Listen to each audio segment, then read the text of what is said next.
그리스도 중심적 설교. 사실은 이 두 용어가 학자들 사이에서 이제 상호 교환적으로 쓰이는 용어거든요. 어떤 사람은 구속사의 설교라고 이야기합니다. 어떤 사람은 그리스도 중심적 설교라고 이제 이야기를 하는데, 저는 이제 삼위 하나님 중심적 설교.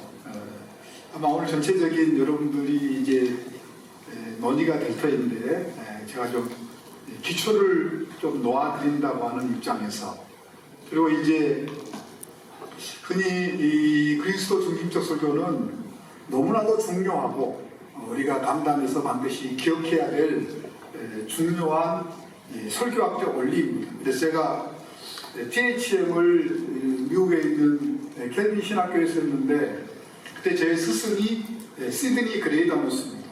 시드니 그레이다노스는 여러분들이 아시는 것처럼 이 구속사역 설교를 설교학계에서 본격적으로 올려놓았던 아주 대표적인 사람이고, 또 우리나라의 이 구속사역 설교가 소개가 될 때 가장 중요하게 언급된 인물인데, 제가 이제 그분하고 켈빈에서 한 2, 3년 같이 공부를 할 때 그분이 이제 늘 이제 강조했던 그 가운데 하나가 뭐냐면, 너무나도 중요한 원리이지만 자칫 그리스도 일원론으로 이렇게 치우쳐서는 안 된다. 그래서 그분도 이제 처음에는 하나님 중심적 설교를 굉장히 강조를 했습니다.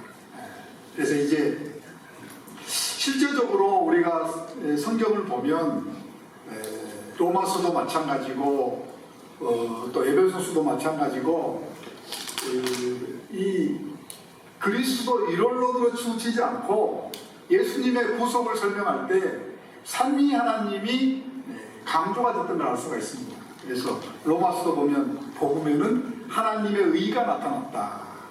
또 예수님께서도 하나님의 복음이라 이렇게 말씀하셨거든요. 그러니까 제가 이 짧은 시간에 다 말씀드릴 수 있는 상황은 아니지만, 아무튼 우리가 이제 이 구속사적 설교 또 그리스도 중심적 설교는 너무나도 중요한 설교학적 원리이고, 이 시대에 회복해야 될 설교학적 원리라고 생각이 되지만, 아무튼 그리스도 일원론으로 치우치는 것을 방지하기 위해서 제가 이제 저는 제 설교학적 모토는 삼위 하나님 중심적 설교다, 그렇게 말씀을 드릴 수가 있는데, 2000년 이후에 이제 한국교회가 심각한 어려움 가운데 있는 것은 다 알고 계시리라고 생각이 됩니다.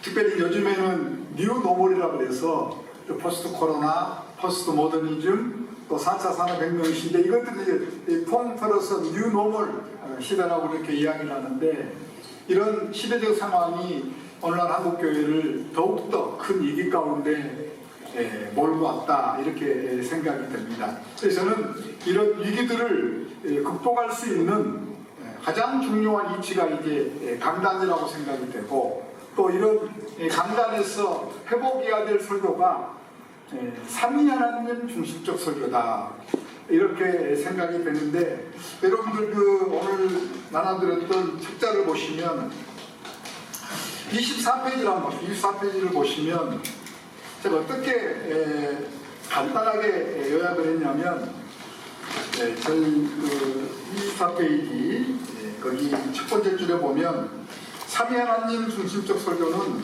다양한 의미로 쓰일 수 있는데, 저는 성부, 성자, 성령 삼위 하나님께서 본문을 주해하여 적용으로 연결하고 효과적이고 능력 있게 전달하는 모든 과정에서 중심적 위치를 차지하는 것을 의미한다.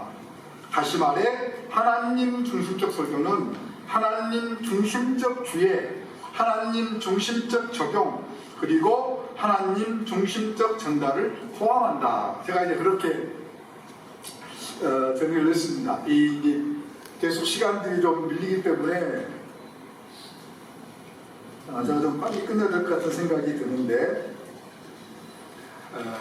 하나님 중심적 설교는 가장 기본적으로 하나님 중심적 주의다.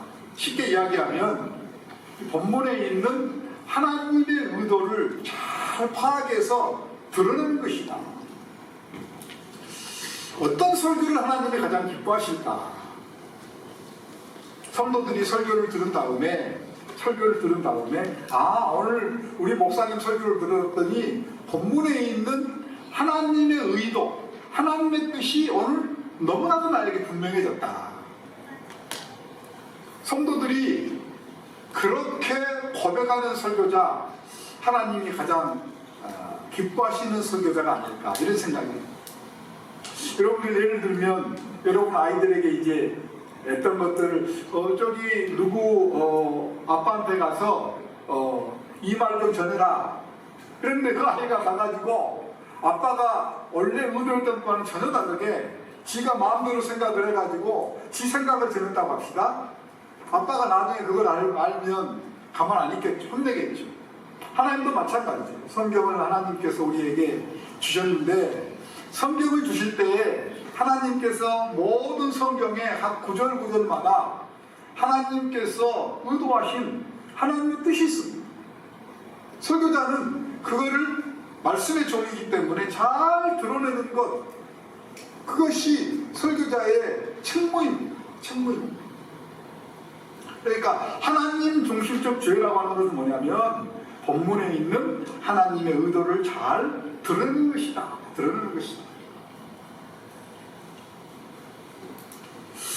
저는 하나님께서 저를 설교자로 불렀다고 하는 사실에 참 감사할 때가 많습니다. 그런데 하나님 앞에 섰을 때에 하나님께서 저에게 가장 중요하게 질문할 것이 있다고 저는 생각을 합니다. 그게 뭐냐면 내가 이렇게 의도했는데 내 의도대로 잘 전했느냐? 하나님이 그것을 가장 중요하게 물으실 거라고 생각했죠. 하나님 중심적 주의라고 하는 것은 바로 그런 것입니다. 하나님의 의도를 잘 듣는 하나님의 의도. 근데 많은 설교자들이 함정에 빠졌습니다. 크게 세 가지 함정에 빠졌습니다. 첫 번째는 인간 중심적 주의입니다. 성경에 있는 인간들이 주인공이 되는 것입니다. 성경에 보면 구약에도 마찬가지고 신약에도 마찬가지고 많은 인물들이 등장합니다. 근데 많은 설교자들이 그 인물이 중심이 되는 것입니다. 그 인물들은, 성경에 등장하는 인물들은 하나님의 뜻을 드러내기 위한 하나님의 도구였던 것이지 그 사람들이 어떻게 그게 중심이 되는 게 아니에요. 물론 적용의 측면에서 그런 인물들을 통하여서 우리가 적용할 부분이 있지만 설교자의 우선적 관심은 뭐냐면 다윗을 통하여서 하나님께서 드러내고자 했던 하나님의 뜻이 무엇이냐? 모세를 통하여서 하나님께서 드러내고자 했던 하나님의 뜻이 무엇이냐? 사도 바울을 통하여서 하나님께서 드러내고자 했던 하나님의 뜻이 무엇이냐? 그거를 드러내야 되는데 그 인간이 중심이 되어서 다윗을 중심으로 설교를 하고 또 모세를 중심으로 설교를 하고 아브라함을 중심으로 설교를 하고 이게 다 인간 중심적 설교입니다. 인간 중심적 설교. 두 번째가 이제 영예의 함정에 빠지기 쉬워요. 영예라는 게 뭐냐면 우리는 본문을 주의할 때 성경적으로 신학적으로 근거가 있어요. 이 본문을 이렇게 우리가 하나님의 뜻을 드러냈다고 하면 우리가 그렇게 본문을 주의하는 신학적 또는 성경적 근거가 있어야 돼요. 그런데 영예는 뭐냐면 그런 성경적 신학적 근거 없이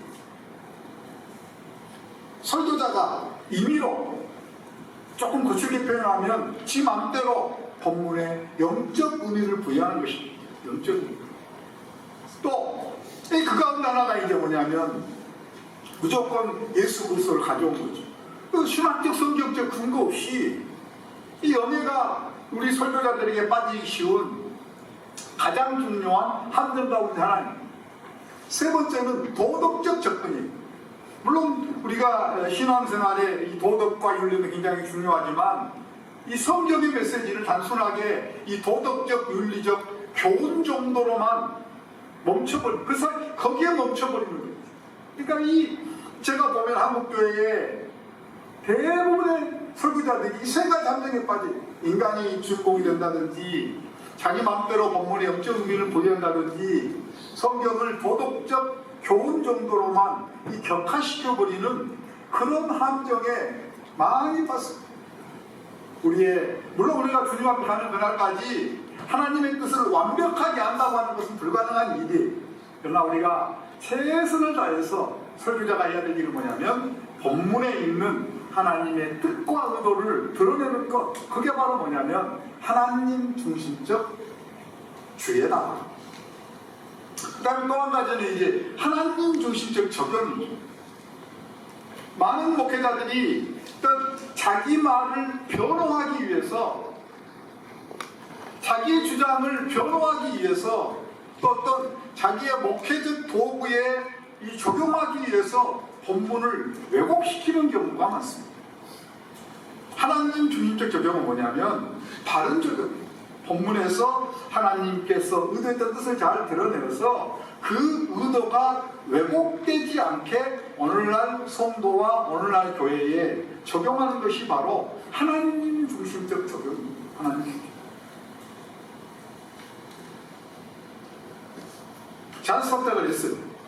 본문의 의미를 왜곡해서 적용하는 것은 사탄들이 하는, 이단들이 하는 것입니다. 여러분, 이단들의 특징이 뭐냐면 본문을 왜곡시켜가지고 자기들이 원하는 메시지에 연결시키는 것입니다. 그러니까 이단들하고 이야기를 보면 이단들의 특징이 바로 그거거든요.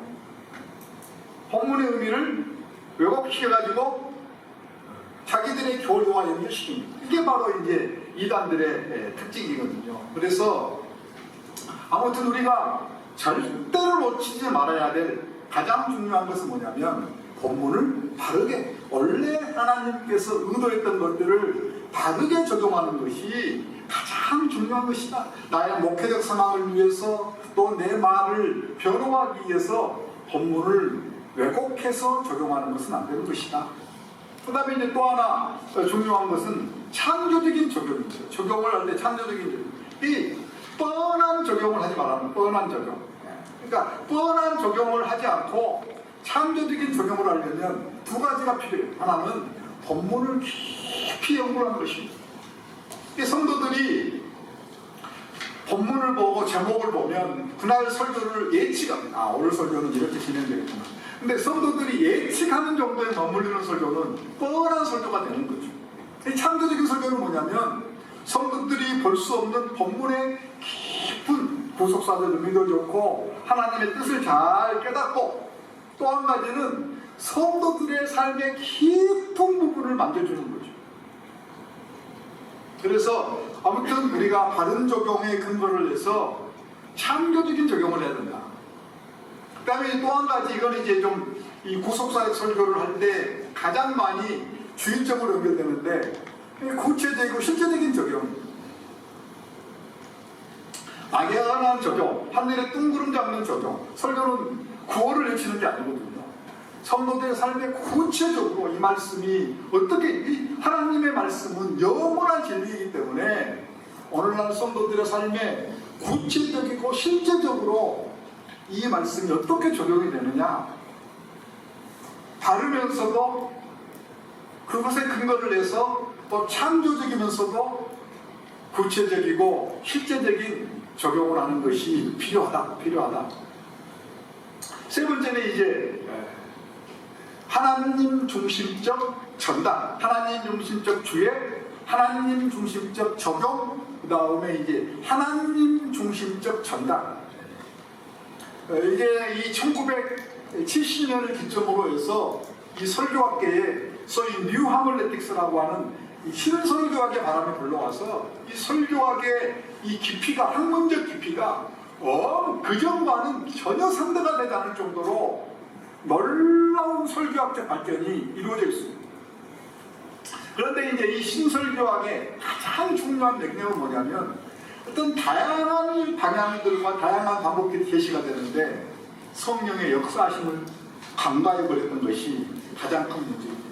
그래서 말과 사도 바울이 이야기했던 것처럼 말과 지혜의 아름다운 것으로 되는 것이 아니고 성령의 나타나심과 은혜로, 성령의 나타나심과 능력으로 가능하다. 이 말씀은 우리의 영원한 진리입니다. 영원한 진리.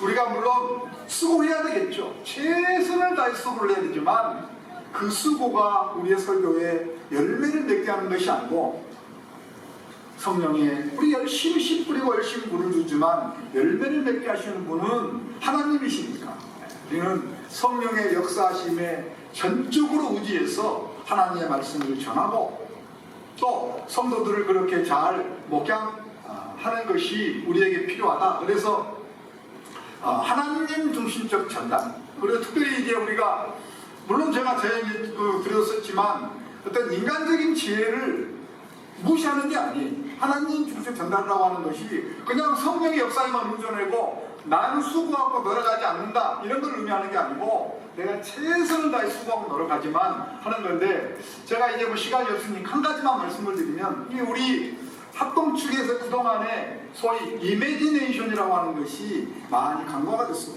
그러니까 효과적인 전달을 위해서 이 이미지네이션이 굉장히 중요합니다. 왜냐하면 하나님께서 이미지네이션에 제가 있거든요. 이미지네이션이라는 게 뭐냐면 우리가 전달하려고 하는 것들을 우리 주변의 것들과 연결시켜서 전달. 예를 들면 하나님께서 아브라함에게 자손을 많이 주시겠다 약속을 했을 때 막 주먹 묶어지면서 얘기 나왔어요. 하나님이 하늘의 별을 보라, 바다의 모래를 보라. 하늘의 별과 바다의 모래라고 하는 그거 우리 주변에서 쉽게 볼 수 있는 것을 하나님이 전하고자 하는 것을 연결시켰습니다.